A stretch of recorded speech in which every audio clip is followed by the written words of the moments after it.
Tungsten சுரங்கத்தை எதிர்த்து அனைத்து அரசியல் கட்சிகளும் இந்திய ஒன்றிய அரசுக்கு அந்த திட்டத்தை கைவிட வேண்டும் என கோரிக்கை விடுத்துள்ளன. அந்த பகுதியை சார்ந்த பொதுமக்கள் தொடர் போராட்டத்தில் ஈடுபட்டு வருகின்றனர். இன்றைக்கு விடுதலை சிறுத்தைகள் கட்சியின் சார்பில் மாபெரும் கண்டன போராட்டம், ஆர்ப்பாட்டம் நடைபெற உள்ளது. இது தொடர்பாக இந்திய ஒன்றிய அமைச்சர் கிஷன் ரெட்டி அவர்களை விடுதலை சிறுத்தைகள் கட்சியின் சார்பில் நேரில் சந்தித்து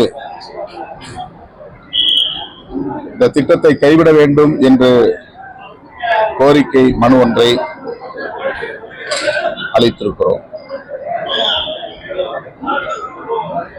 மீண்டும் இந்திய ஒன்றிய அரசுக்கு வேண்டுகோள் விடுக்கிறோம்.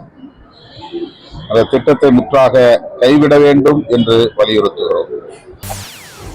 செய்திகளை உடனுக்குடன் தெரிந்து கொள்ள உடனே சப்ஸ்கிரைப் பண்ணுங்க.